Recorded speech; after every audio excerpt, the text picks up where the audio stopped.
Estamos de volta com o Pod Fisco, com mais uma pessoa extremamente qualificada, de renome aqui no estado de Rondônia. O Pod Fisco é um projeto do Sinafisco, Sindicato dos Analistas Tributários do estado de Rondônia.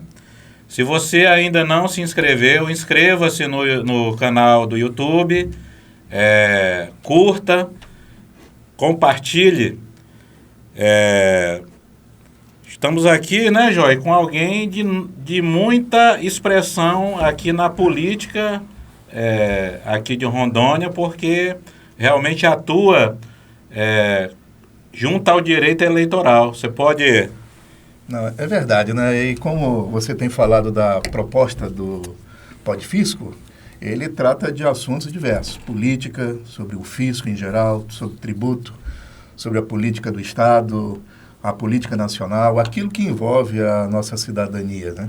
E hoje não é diferente. Nós estamos trazendo aqui um advogado de peso, uma pessoa que conhece e vai abordar sobre um tema que poucas vezes nós vemos falar. Temos falado, inclusive, aqui que a respeito da eleição, o cidadão, ele participa da eleição apenas votando. Então, ele não sabe o que envolve ele, né?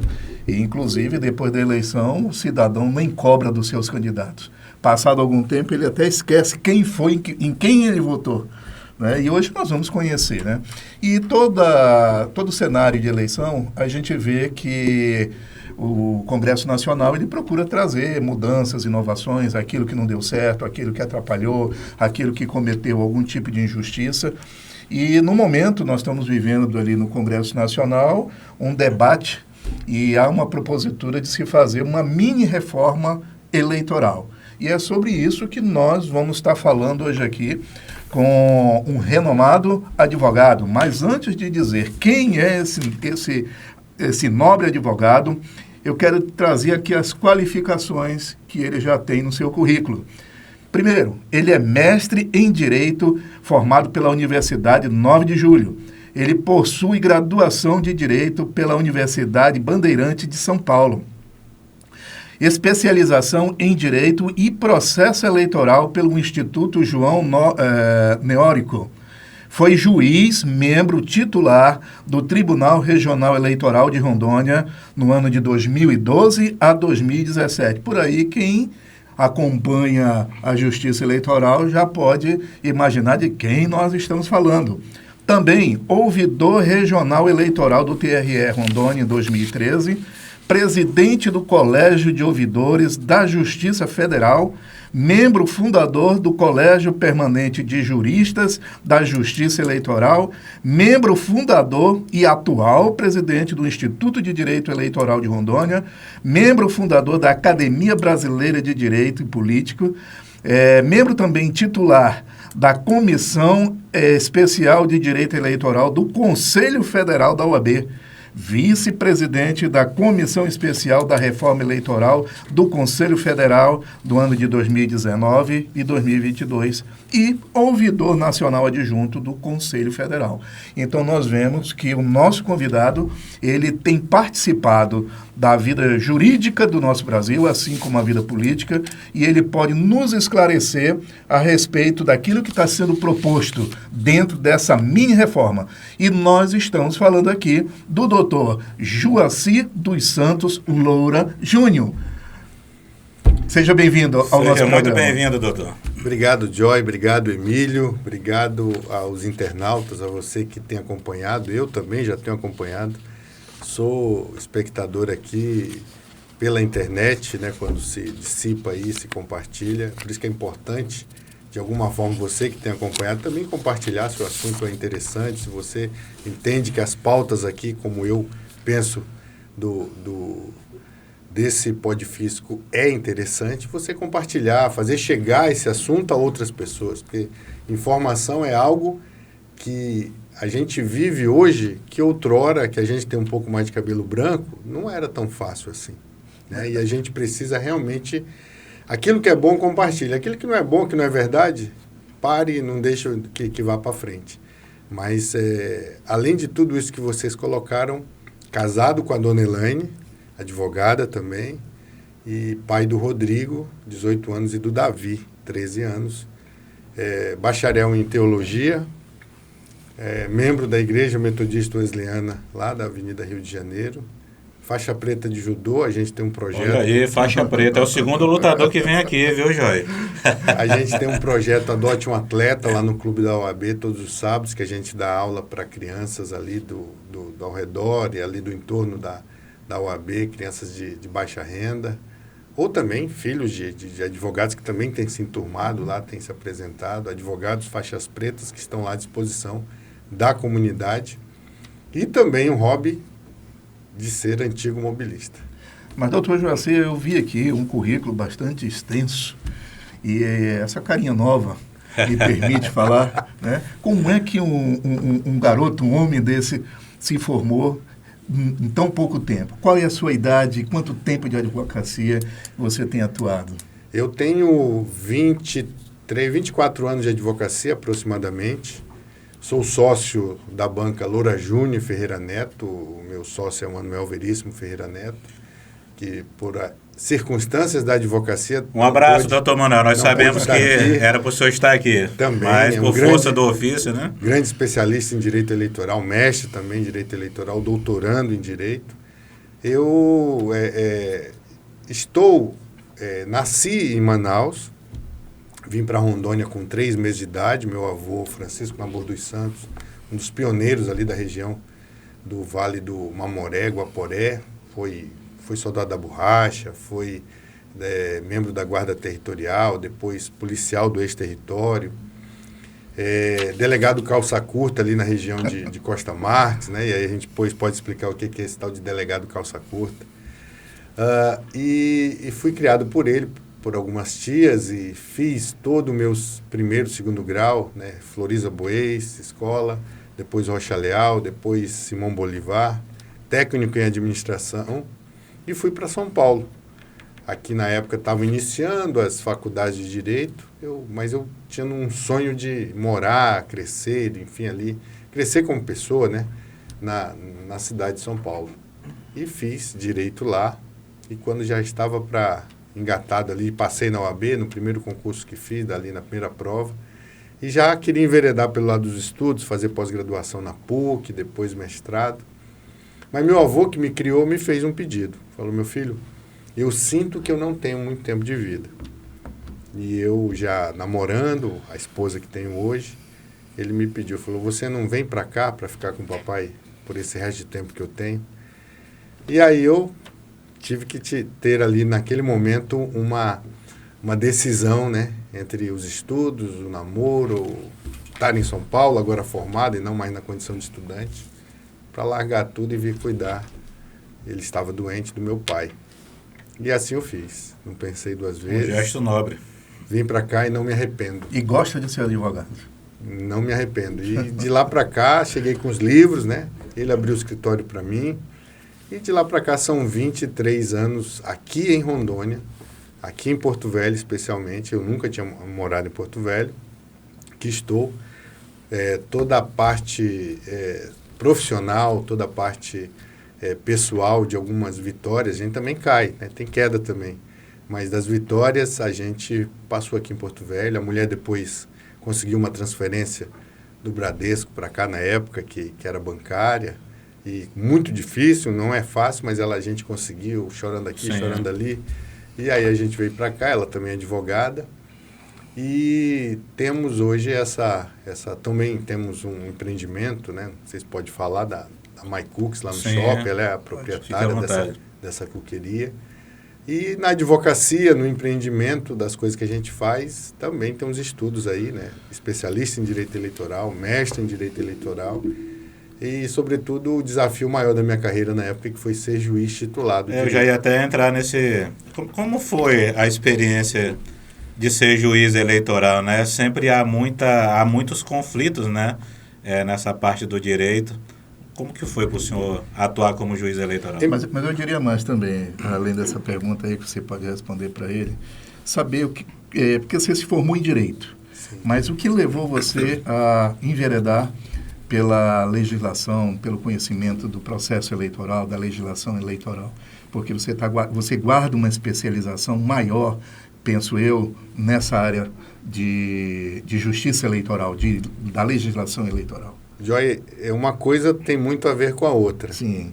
Eu, quando entrei aqui em abril de 2000, vindo com os livros, com as mudanças, acho que foram mais de 15 caixas que eu trouxe no ônibus, ali na entrada de Vilhena. Quase cobra imposto, hein? Eu peguei aquele jornal matutino, 2 jornais que tinha à época, o Estadão do Norte e o Diário da Amazônia, e aí tinha lá uma manchete: Polícia Federal prende presidente da Câmara de Vereadores de Candeias do Jamari. E aí eu me interessei por aquilo, enfim. Eu sei que em 2 meses eu achei interessante o caso. Falei, cara, é um caso assim que eu tenho que pegar de repercussão, chegando aqui em Porto Velho. E aí assim foi feito. 2 meses depois, 3 meses depois, eu estava advogando para ele.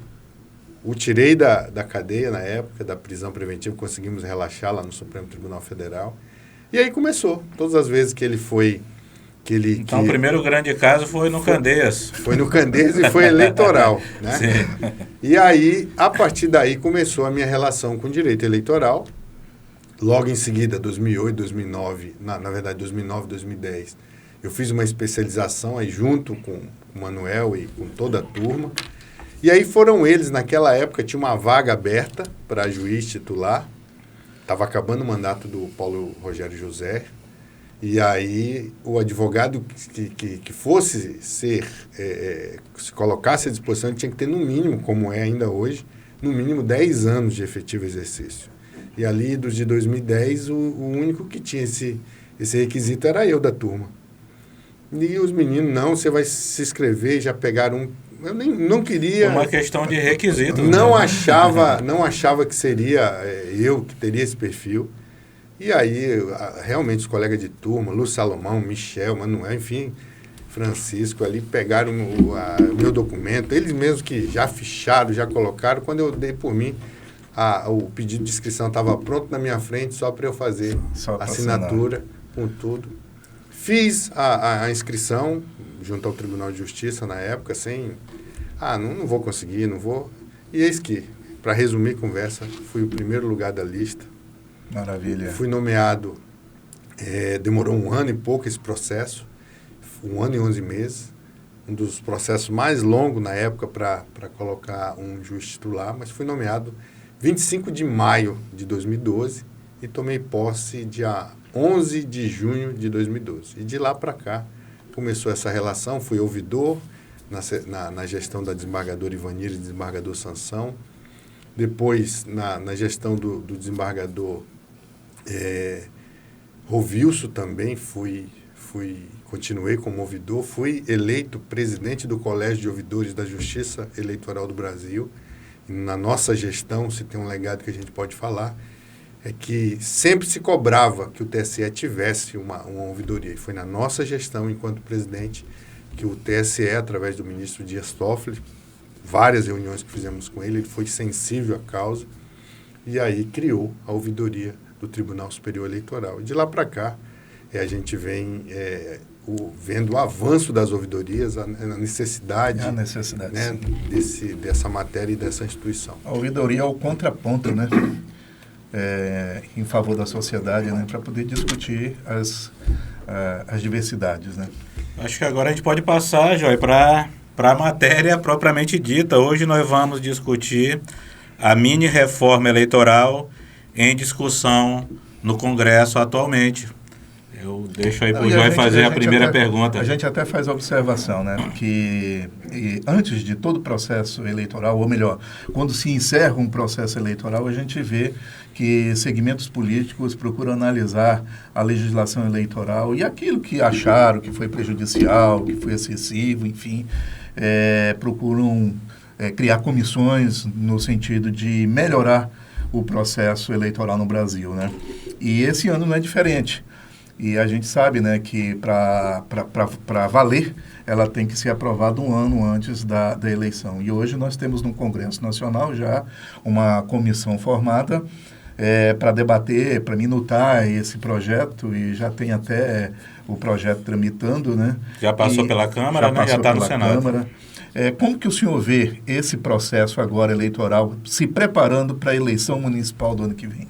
Excelente pergunta. A gente precisa entender, Joy e Emílio, e internautas, telespectadores aí que têm nos assistido, que toda reforma eleitoral, ela sempre vai pautar sobre assuntos que quem está lá no Congresso Nacional acha importante. Certamente tem assuntos aqui que eu, vocês, gostaríamos de ver e não estamos vendo. Então, cada reforma eleitoral ou cada mini reforma eleitoral, certamente ela não reflete 100% aquilo que se pensa ou imagina sobre uma reforma eleitoral.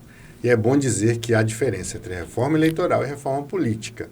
Neste caso, é uma reforma eleitoral. Por quê? Porque reforma política a gente começa a mexer com o sistema político. E o sistema político, nesse momento, não está sendo discutido, nem está em vias de legiferenda aí, haver uma mudança. Mas a reforma eleitoral, ou mini-reforma eleitoral, geralmente ela acontece em anos ímpares. Se você puxar na memória, todo ano ímpar é o ano que tem reforma ou mini-reforma eleitoral. Por quê? Porque no ano, ou nos anos pares, são os anos das eleições. E aí, pelo um princípio peculiar que afeta tanto o direito eleitoral quanto o direito tributário, né, que é o princípio da anualidade ou da anterioridade. Né, não se pode fazer algo para o ano seguinte sem que ele tenha... No tributário é dentro do exercício. No direito eleitoral é realmente um ano antes. Então, se a eleição, ano que vem, ela vai acontecer dia 6 de outubro, que é o primeiro domingo de Tem que haver um espaço de um ano, né? Tem que estar sancionado, e eu tenho visto aí muita gente falar que tem que ser até dia 6, não, tem que ser até o dia 5, porque um ano civil, ele tem um ano menos um dia, na verdade, porque não se conta o dia do começo. E aí, por conta disso, tem que estar aprovada em ambas as casas, tem que estar sancionada pelo presidente da República, e aqui eu falo sancionada porque a gente está falando de projetos de leis ordinárias e complementares, não de projeto de emenda à Constituição, porque se fosse de projeto de emenda à Constituição tem que estar promulgada pelo Congresso Nacional até o dia 5 de outubro. Então, até o dia 5, tudo isso que a gente está falando, semana que vem, né, iníciozinho do mês de outubro aí, tem que estar aprovado e sancionado pelo presidente para poder valer para as eleições municipais do ano que vem. E no caso aí da demanda do advogado pelos candidatos no pleito eleitoral, sendo advogado, a OAB, que representa os advogados, ela participa dessa discussão também? Pois é, a OAB, na medida que se tem comissões, especialmente a Comissão de Reforma Eleitoral, hoje presidida pelo amigo Delmiro, ele tem participado, ele tem feito, foi para dentro da Câmara dos Deputados, nas audiências que teve, porque, como disse o Emílio, hoje o projeto já foi aprovado na Câmara dos Deputados, há 2, 3 semanas atrás, e foi enviado ao Senado Federal. E está no Senado por conta da bicameralidade que temos no Brasil, Casa Alta, Casa Baixa, representante dos estados, representante do povo. Do povo já disse o jeito que quer, agora falta o representante dos estados. Só que cai numa situação, Joy, de que o presidente do Senado, que é também do Congresso Nacional, porto-velhense Rodrigo Pacheco, ele não tem muita... Curioso isso, né? Ele nasceu... Algumas pessoas não sabem, mas o presidente do Senado é rondoniense. Exatamente. Né? E senador por Minas Gerais. Sim. Né? Tenho satisfação de tê-lo como amigo, foi conselheiro federal da OAB, eu também fui conselheiro federal. E hoje posso dizer que naquilo que, às vezes, pautas, inclusive, nacionais, eu tenho a oportunidade até de falar com ele via WhatsApp, e sempre ele muito respeitoso, sempre atende.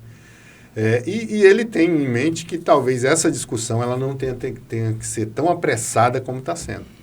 Entendo. E eu assim, de certa forma, concordo com ele. Talvez alguns pontos aqui já possam entrar realmente, mas outros, de fato, não precisaria essa sangria desatada, como a gente fala, essa corrida de cavalo. Né? É verdade. E aí, o Senado, então, a gente precisa saber se, de fato, eles vão aprovar do jeito que está, porque se aprovar do jeito que está, vai para o presidente.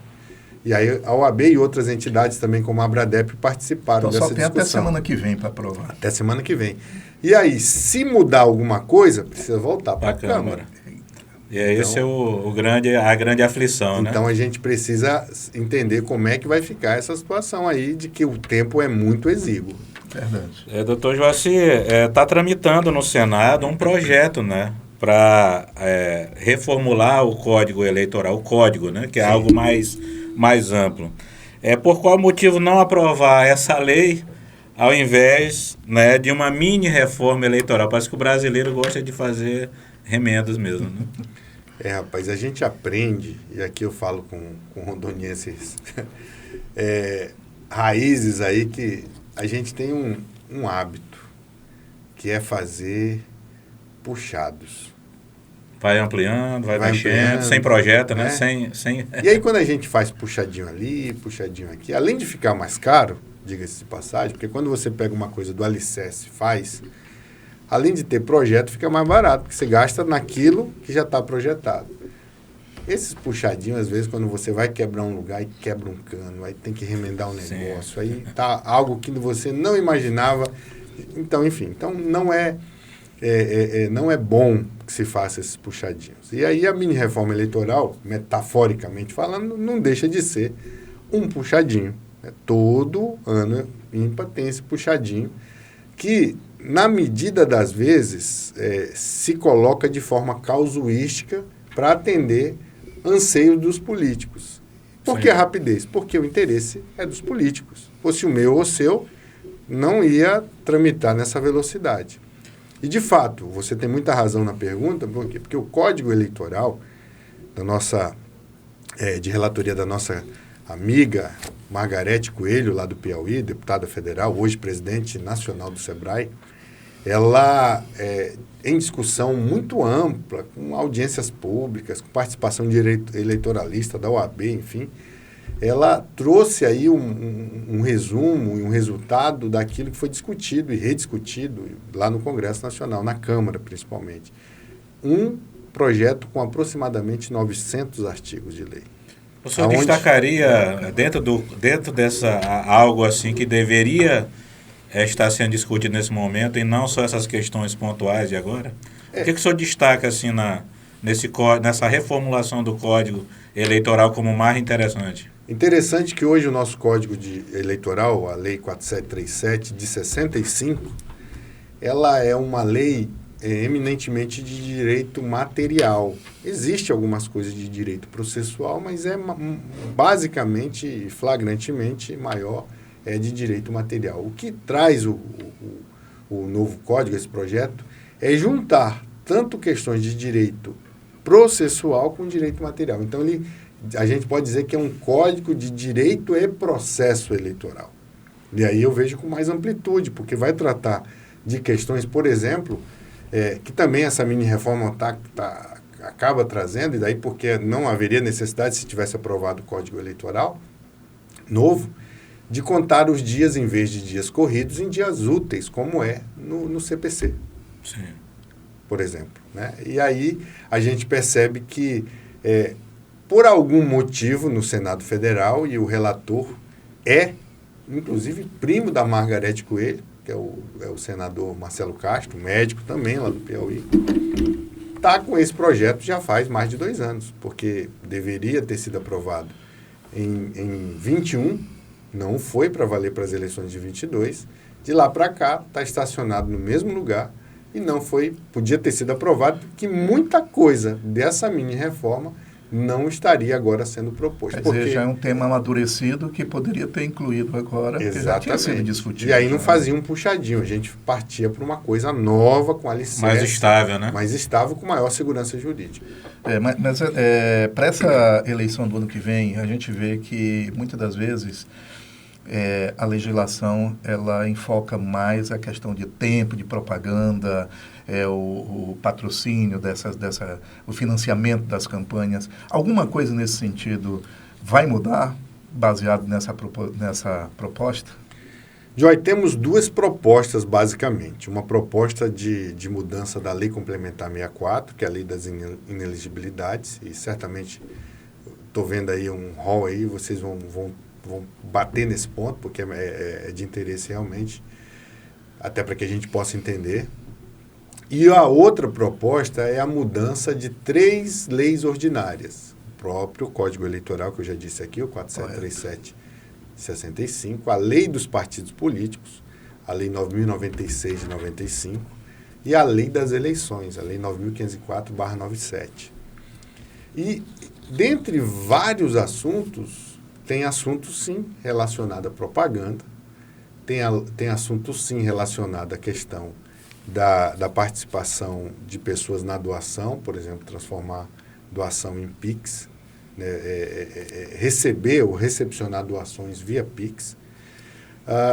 E da propaganda a gente pode já enumerar que hoje a gente precisa entender que a propaganda de rua, como era antigamente, já não existe mais. Existe. É diferente agora. Propaganda hoje ela é, sobretudo e eminentemente, propagandas virtuais, propagandas em redes sociais, propagandas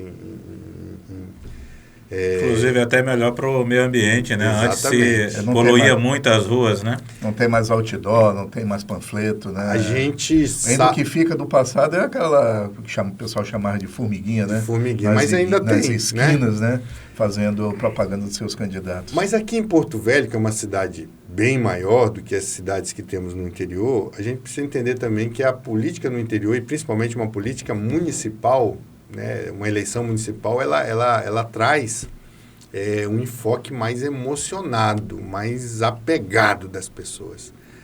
E aí, por isso, tem uma mudança de que vai poder ter, por exemplo, a propaganda pregada na residência da pessoa de 2 adversários políticos. Porque às vezes eu quero votar no vereador que é de um partido, mas quero votar no prefeito que é de outro partido. E pela legislação anterior não podia, que está em vigor. Por essa mini-reforma, se traz essa... Eu nunca tinha parado para observar esse detalhe. Pois é, e aí a gente precisa entender uma coisa, né? A gente vive num país democrático, que tem um Estado democrático de direito, onde a livre expressão, não só da manifestação do que eu falo, que eu sou responsável, mas daquilo que eu quero, daquilo que eu expresso do ponto de vista político. E aí, a propaganda eleitoral, ela é, sim, uma das expressões, se não uma das maiores, onde eu vou falar, eu quero ser o seu prefeito, eu quero ser o seu vereador, eu tenho requisitos para isso, vote em mim. Aí a pessoa está pedindo voto de forma direta. E quem recepciona, fala, cara, eu vou votar nesse cara, eu gostei dele, ele tem um currículo invejável, eu acredito nele, ele fala as coisas com uma persuasão que me convenceu. Então eu vou colocar lá na parede da minha casa que eu vou votar nele. E isso, de alguma forma, tem sido tolhido ao longo dos tempos. E aí, nesse caso, eu só achei que poderia até aumentar, porque continua pequeno do mesmo tanto que era.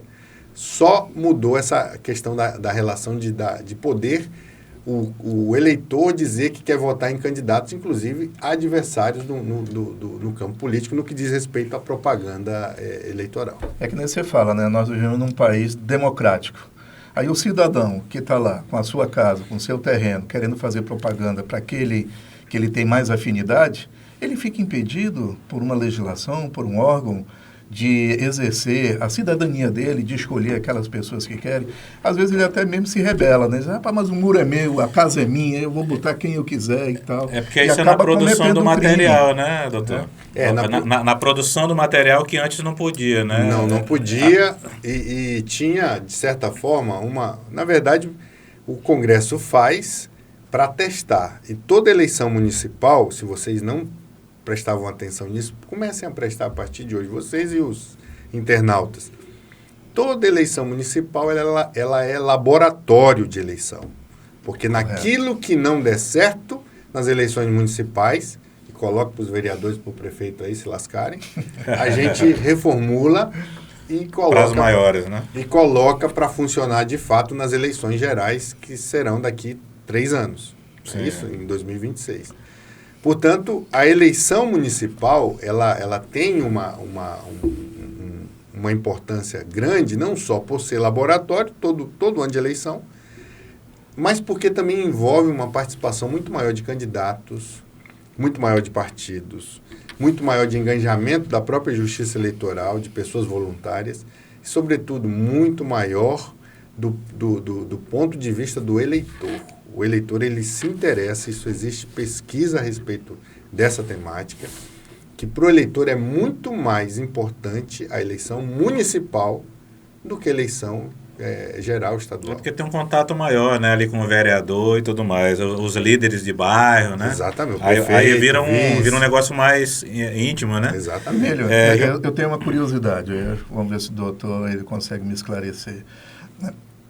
Nos Estados Unidos se tem 2 partidos, republicanos e democratas, que é 2 linhas de pensamento onde eles conseguem debater projetos e ficar pronto para votação.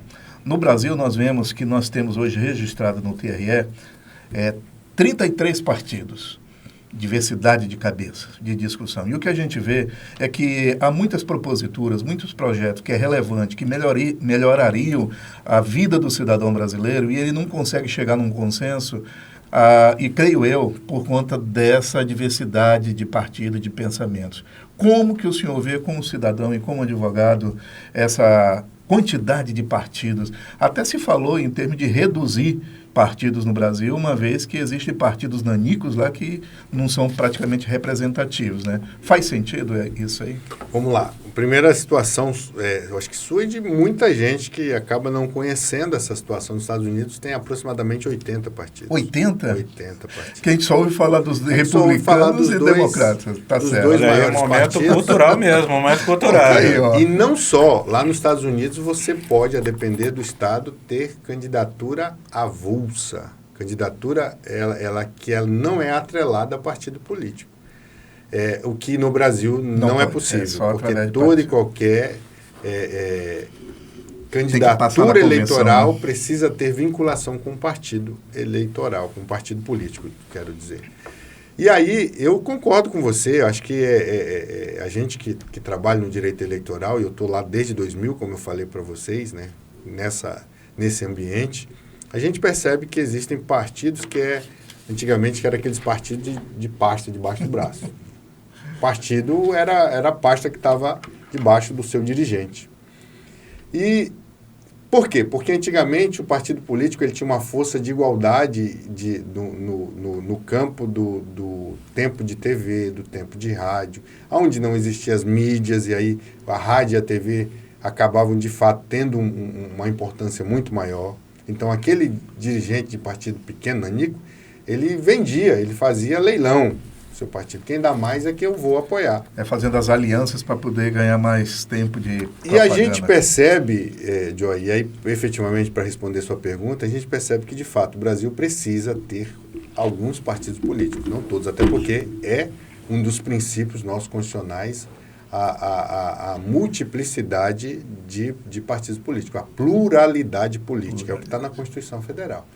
E aí, pluralidade, a gente, a partir de 2, mas 3, 4, 5, a gente precisa entender que há uma necessidade, inclusive, de pensamentos antagônicos e divergentes. Sim. Agora, tem pensamento hoje que a gente não sabe nem qual é. Eu vejo, tem cliente meu, que é, às vezes, cristão e tal, e se filia a um partido cujo estatuto dá uma, vamos dizer, uma invocação dele. ao ateísmo. E aí eu falo, cara, já foi ler o estatuto lá? Que... Não. Então, há situações que nem a própria pessoa parou para pesquisar qual é o objetivo, a temática daquele partido lendo o estatuto.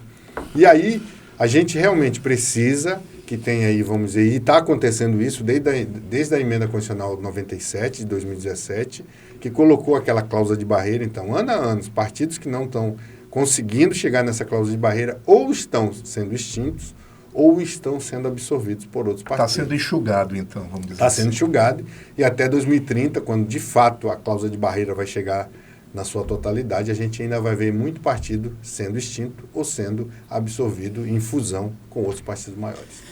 Doutor, qual o prazo limite para entrar em vigor, para valer para as eleições municipais, nessa mini-reforma? E eu já aproveito aqui complementando, a lei da ficha limpa vai ser alterada? Vai beneficiar condenados? A sociedade está muito atenta, né, nessa mini-reforma, porque parece que alguns querem fugir de algumas responsabilizações, penalizações. Qual a sua avaliação sobre isso? Vamos lá. A data limite, eu acho até que eu já respondi aqui, que é dia 5 de outubro desse ano, porque a nossa eleição é dia 6 de outubro do ano que vem, o primeiro domingo. Em relação à questão da mudança, a gente pode discutir, talvez a maior, eu coloco como os dois maiores pilares dessa mini-reforma, é a questão dos prazos de inelegibilidade, que está lá na Lei Complementar 64/90. Por quê? Porque na Constituição, lá no artigo 14, inciso 9, ela diz que outras formas de inelegibilidade serão trazidas em lei complementar. E aí a lei complementar que traz essas outras modalidades é a Lei Complementar 64, que depois foi reformulada, e aí é muito mais famosa do que a própria lei das inelegibilidades, que é a Lei Complementar 135 de 2010, que é a Lei da Ficha Limpa. E aí antes... Que teve a origem popular, né? Antes, o prazo de inelegibilidade eram 3 anos. A Lei da Ficha Limpa aumentou para 8. Nessa época, eu estava como juiz do TRE, e a Corte entendeu, por um motivo de segurança jurídica, que tinha gente que já tinha cumprido os 3 anos de inelegibilidade, que pôde ser candidato nas eleições de 2010, só que em 2012 já não podia ser mais candidato, porque como tinha aumentado para 8 anos, mesmo ela tendo sido candidata em 2010, mas ainda estava no prazo de 8 anos, em 2012 ela não podia. Nós aqui entendemos que não, que isso feria o princípio da segurança jurídica. Se eu tinha uma norma que vigia aquele tempo, eu cumpri e me submeti àquela norma, desde que aumente, mas que valha dali para frente, não retroagindo. Porque a Constituição, um primar dela, um basilar, é de que a norma que sanciona, e a gente sabe que não é só a sanção penal, mas é o penal administrativo, penal tributário, penal, de alguma forma que sancione alguém, ele só tem validade daquilo que ele retroage para beneficiar, não para prejudicar. Indúbio, não é nem um indúbio, né? A retroação, de fato, ela tem que ter esse benefício. E agora, se viu na prática, como aumentou para 8 anos, que tinha gente que estava cumprindo aí, Emílio, 15, 20 anos de inelegibilidade. Sim. Por quê? Porque ninguém pode ser punido, eu acho que vocês vão concordar comigo, por ter o direito de recorrer. É um primário, é um princípio básico da Constituição, que eu tenho direito sempre a ter uma resposta ao meu reclame de uma corte ou um tribunal superior. Se é um juiz, eu vou para o Tribunal de Justiça. Se é o Tribunal de Justiça, eu vou para o STJ ou para o STF, para as cortes superiores. E a lei prevê esse recurso, então não é tramitado em julgado, né? Então, não transitou em julgado, então não pode ainda surtir os seus efeitos condenação. Jurídicos. E aí, isso me lembra um pouco a discussão da prisão em segunda instância. Exatamente. E aí, na questão, a gente pode colocar como exemplo, teve gente que estava preso em segunda instância, sim, cumprindo, às vezes ele foi absolvido em primeiro grau, foi condenado em segundo, mandava prender imediatamente, ele foi para o tribunal, para o STJ. Lá no STJ ele foi absolvido. E o tempo que ele ficou na cadeia? Quem vai restituir a dignidade dessa pessoa? Quem vai restituir? Então, a gente sabe que o sistema prisional brasileiro é extremamente perverso com as pessoas. Não é passar a mão, viu, internauta? Não é passar a mão em quem foi condenado. É reconhecer que nenhuma pena é perpétua.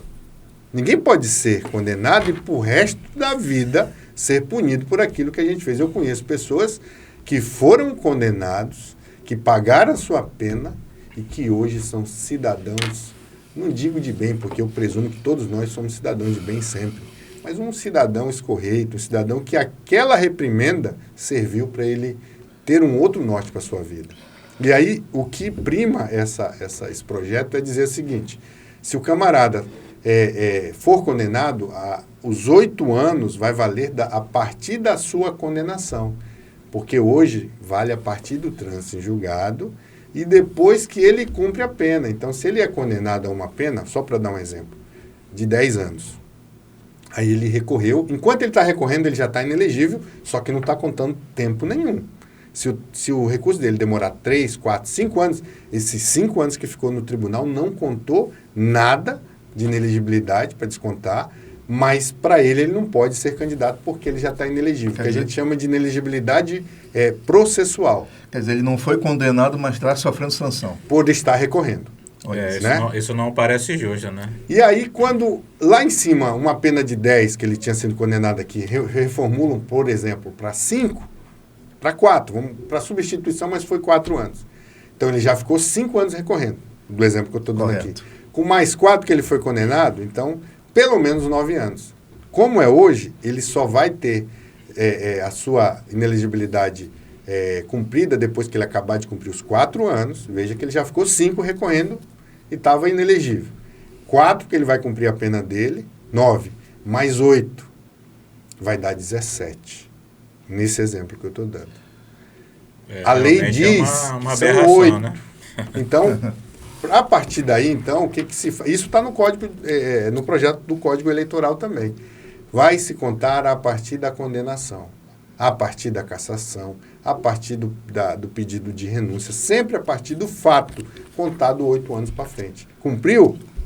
Dali para frente, passou os 8 anos, ele já cumpriu o tempo de inelegibilidade. Ah, mas se ele tiver mais de tiver 1, 2, 3 condenações, o máximo que o projeto também traz como limite é que, havendo mais de 2 condenações que vai se contar inelegibilidades distintas, ele vai ficar no máximo 12 anos inelegível. Doutor Joacir, a gente observa o histórico da política brasileira, da legislação, enfim. No passado, tinha-se o financiamento privado de campanha, onde, na realidade, a pessoa poderia doar quanto quisesse. Aí esbarrava naquela questão de que a pessoa financiava para depois, com altos valores, para depois ser ressarcido com obras, com serviços, enfim, com contratos do Estado. Isso aí se tornava até uma injustiça. Aí falou-se em financiamento público, onde, por outro lado, a população ficou meio revoltada. Poxa, mas vai tirar dos meus impostos, que poderia ser revestido a bem da sociedade, da minha família, de mim, para poder financiar a campanha? Ah, mas tem um objetivo disso, né? Para que não caia nesse descontrole e não tenha esse tipo de prática de financiamento privado e coisas absurdas e haja corrupção. E agora nós estamos vendo aí que existe o financiamento público, que os valores, inclusive, são valores altíssimos, né, de bilhões, a ser dividido entre os partidos, como também há uma abertura para o financiamento privado, só que ele é limitado em termos de valores. Essa mini-reforma, ela prevê algum tipo de alteração na questão de financiamento? Excelente pergunta, e é bom dizer que, inclusive, esse foi o tema da minha dissertação de mestrado. Eu falo sobre a ADI 4650, que tratou pelo STF de proibir a doação de pessoa jurídica no Brasil, que até 2015, da época que foi julgado pelo setembro de 2015, a pessoa jurídica podia fazer doação a partidos políticos e a candidatos. Tinha uma limitação. Mas bom pontuar que estava no meio do furacão da Lava Jato, toda, né? aquela confusão. E foi exatamente isso que aconteceu. Por quê? Porque os 2% que uma grande empresa, como aquelas que foram envolvidas na Lava Jato, tinha como limite, é diferente de 2% do seu João, que tem a padaria na esquina. Certamente o seu João, ele teria interesse de participar do processo político, ali, eleitoral, porque, às vezes, uma rua que foi asfaltada na frente da padaria dele, uma infraestrutura que foi criada, lhe trouxe favorecimento de dizer, falou, cara, eu gostei, eu quero participar. Só que agora ele não pode mais participar enquanto pessoa jurídica, foi proibido. O Senado, a Câmara, podia fazer uma legislação sim a respeito, não está proibido, porque quando o STF considera inconstitucional, ele está dizendo que aquele modelo, aquela lei é inconstitucional, mas nada retira, até porque não pode retirar, o poder soberano do Poder Legislativo de criar uma nova lei. Falar, se naquele modelo era proibido, agora vamos criar uma outra. E de lá para cá, a gente percebeu, Emílio, que em 2016 foi um ano de eleição sem dinheiro. Não teve doação de ninguém, as pessoas físicas só que podiam doar, e aí pode doar até 10% daquilo que eu apresento ao imposto de renda, né? não mais 2% de uma pessoa jurídica. E aí foi uma eleição sem grana, mirrada.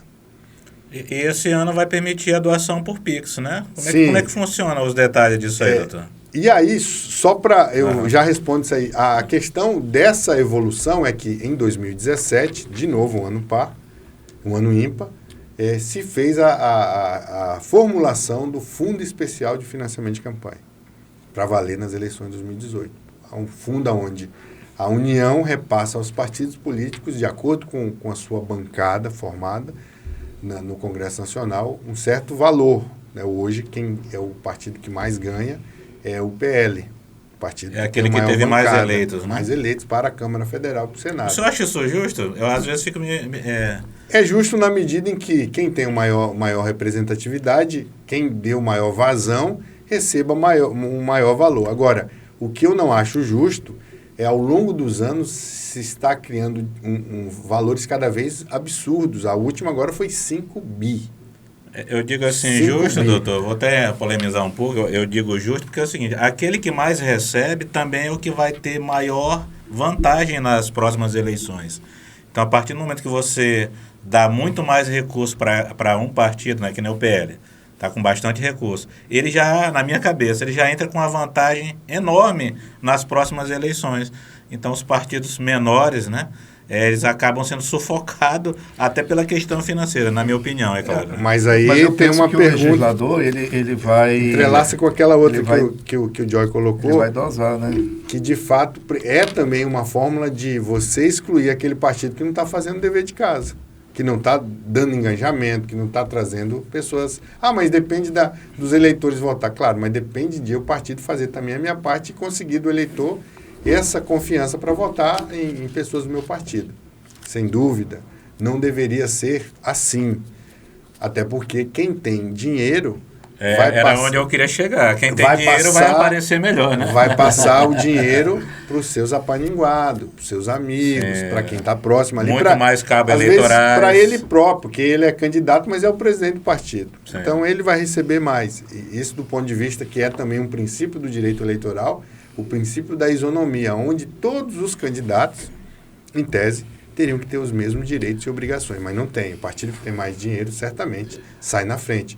A camarada que está numa função de agente político, que é vereador, que é deputado, que é prefeito, que vai para a reeleição, certamente ele tem uma vantagem. Uma vantagem absurda, né? É porque, no caso ali, na discussão desse projeto para chegar nesse denominador, tem que se fazer algum tipo de matemática. E geralmente leva-se em consideração que se o partido tem o maior número de representantes no Congresso, é porque a população, ela assim aprovou. Então, algum parâmetro tem que ser usado, né? Então, o próprio legislador usa desse parâmetro aí justamente para dizer que é a população que está definindo qual vai ser a participação financeira para cada ente desse processo eleitoral. Esse bolo. E aí você fez uma pergunta sobre a questão do Pix, que é uma realidade, eu vejo como uma inovação. O Pix hoje é uma coisa que entrou no nosso dia a dia. Já faz parte da nossa realidade. Inclusive também nós, enquanto assessores de um dos deputados, que tem uma relação muito boa, sempre discute de forma muito cordial, tanto com o Sindafisco quanto o Sinafisco, que é o doutor Luiz do Hospital, aqui, deputado estadual. Nós fizemos uma proposta para ele também de ser implementado aqui no estado de Rondônia a possibilidade de pagamento via Pix, de tributos, das obrigações, né? E aí, a legislação eleitoral também está trazendo essa mini-reforma, de que hoje só é possível fazer pagamentos, ou às vezes doação, ou às vezes pagar responsabilidades contábeis ali com cheque cruzado. É totalmente ultrapassado, né? É uma coisa arcaica, uma coisa... Está superado já. Né? Dá vontade até de rir. Meu filho um dia desse viu dentro de uma gaveta, uns cheques que eu tenho, ele pegou e jogou na minha frente, achou até que era uma coisa assim... Pré-histórica, né? Um negócio pré-histórico. Tipo assim, que era uma coisa errada, né? Não. Eu falei, não, meu filho, isso aqui é um cheque. Rapaz, Isso aqui é um título de crédito, que se eu colocar aqui 10 mil, você vai lá na boca do caixa e saca. Tá quase igual a vitrola. O que é isso, papai? É uma vitrola? Tá. Então tem que... O senhor não vai usar porque o senhor não rasga isso aqui? Não, eu falei, pode rasgar, mas deixe pelo menos um aí que eu quero deixar de lembrança. O Pix ele foi uma inovação, né, que a população recebeu de bom grado, né? porque tudo se paga imposto. Então, se você sacava era imposto, se você usava cheque era imposto.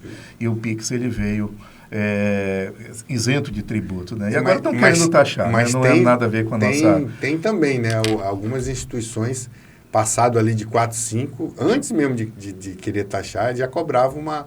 Tem muita gente que não sabe disso, nem olha o extrato, mas tem lá uma taxa, porque ele fez, às vezes, mais do que 5 Pix no mês. E tem um limite para fazer. E aí tem um limite a partir do 6º, lá, 3º, enfim, vai tem cobrar. Uma taxazinha. Mas eu acho uma inovação, porque vai trazer a possibilidade de doação, só que eles estão dizendo o seguinte, que você pode doar pela chave Pix de um celular, por exemplo, de um e-mail. Só que para a legislação eleitoral, para o direito eleitoral, né? Para controle, para fiscalização, que vale ao CPF. Então, tipo assim, a justiça eleitoral que ache de quem que é aquele CPF que está atrelado àquela chave Pix, seja celular, seja... Mas pode ser que haja ajustes ainda no Senado. Eu acho que vai ter. Mas essa forma aí, ela tem que estar estabelecida na lei. Nessa mini-reforma, ela tem que também definir, né? Então, vai ser definido e deve ser definido. Acho que passa até porque o valor que eles aprovaram é o valor de até 1.060, que é o valor que todo e qualquer, inclusive muita gente não sabe disso, eu posso fazer uma doação até R$ 1.064 hoje e não ser,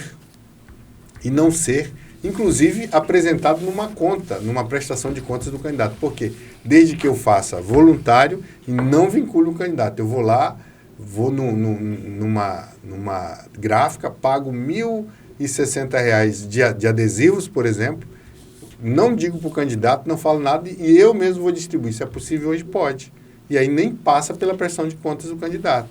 Então, por quê? Porque a legislação vê como um menor valor aquela participação e uma participação que não impactaria de forma direta na eleição de uma pessoa. Doutor Joaci, nós estamos nos aproximando do final, realmente muito saber no campo eleitoral, né? A gente podia passar aqui muitas horas conversando, eu mesmo tenho várias curiosidades que infelizmente não vão ser... Eu não vou conseguir sanar hoje, né? É uma conversa gostosa, né? Ouvir o doutor Joaci, né? Isso. Com tanta delicadeza. A gente vê o domínio, né, que o senhor tem nessa área. Ficaria aqui mais umas 2 horas. É uma satisfação. Talvez seja bom, e aí a gente precisa também ter a ideia de que muita coisa que a gente está tratando aqui, talvez o Senado diga que não vai valer. Faça sim. O processo está em andamento. E aí, depois, efetivamente, que for aprovado, aí não vai ser mais um projeto. Vamos fazer o seguinte... Já vai ser uma lei realmente que vai entrar em vigor. Né? Vamos combinar com o doutor Joaci? Depois de aprovar dessa lei, a gente o chama para fazer o doutor Joaci... Fazer uma análise do que foi aprovado. Fazer uma análise do que foi aprovado. Doutor Joaci, eu vou pedir que o senhor faça suas considerações finais. Tem algumas coisas que de repente a gente deixou de abordar, né? Dentro daquilo que a gente tinha se programado. Aquilo que o senhor achar importante pontuar agora nesse encerramento, fique à vontade. Eu também sou professor da graduação em Direito e minha matéria é Política, Estado e Democracia. Mando um abraço aqui para os meus alunos lá da UNAMA, no primeiro período. E muita gente, eu digo isso porque participo de igreja, participo de associações, participo de discussão com a sociedade civil e tem muita gente que não gosta de política, Emílio. É verdade. É uma pena, né? Tem muita gente que não gosta. E nós fazemos política sindical, política de institucional. E muita gente faz política desde quando amanhece até quando vai dormir, não sabe o que está fazendo. O ambiente familiar é um ambiente político. Você totalmente. Tem o pai, tem a mãe, tem os filhos, né? Tem uma autoridade ali que comanda um orçamento, que dita as regras, né? Que é o presidente, às vezes o primeiro-ministro. Né? Às vezes tem lá que tem presidente, tem os ditadores, primeiro-ministro. Né? Um é chefe de ditadores governo, também, né? Outro é chefe de Estado e manda mais.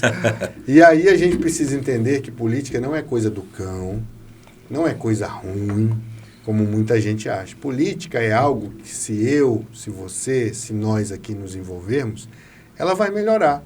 Porque precisa necessariamente que pessoas com pensamentos bons façam parte da política. Tem muita gente ruim nas câmaras, nas assembleias, no Congresso, está cheio. Mas tem muita gente boa também. Isso é verdade. Então, a gente precisa que você, às vezes, que age no seu coração ser político, que nunca foi preso, que nunca teve em relação nada, nunca teve envolvimento com nada, vá fazer política. Nós precisamos que você, que uma pessoa coerente, uma pessoa consciente da sua orientação, às vezes até do seu chamado aqui, fazer o bem para as pessoas. E você tem feito, e só que não tem sido reconhecido.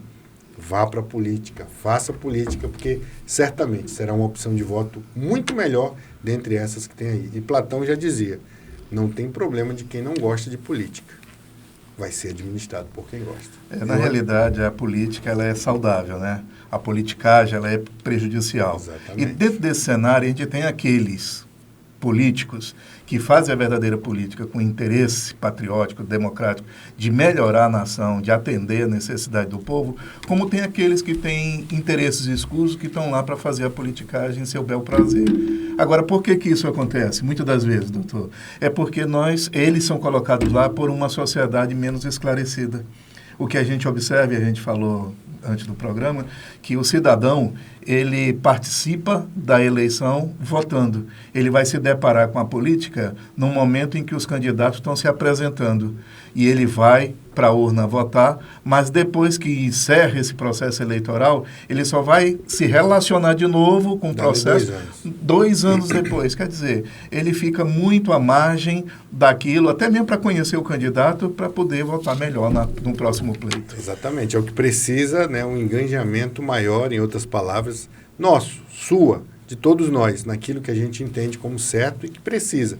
Para ser candidato, a gente precisa ter um partido político, como eu disse, sempre tem um partido que você conhece e que é de melhor orientação, né? E que a gente possa entender que não há sistema, que não há projeto, que não há nenhuma pauta que não seja através da política. Então, pense, faça e execute a melhor política que você pode. Que Deus te abençoe e muito obrigado pela oportunidade. Doutor Joaci, nós agradecemos, né, a presença do doutor Joaci. Nós queremos contar com a sua participação depois dessa legislação aprovada para trazer esclarecimentos concretos daquilo que foi aprovado, né? Muito obrigado, né, por ter participado desse Podfisco. Emílio? Nós agradecemos imensamente, doutor Joaci, foi um prazer, como eu já disse. Só lembrando a você que está nos assistindo, o Podfisco é uma iniciativa do Sinafisco, o Sindicato dos Analistas Tributários do Estado, tá? Nós temos o canal no YouTube do Podfisco, nós contamos aí com o seu engajamento. Muito obrigado, doutor. Muito obrigado e até o próximo. Até o próximo capítulo. Tudo de bom.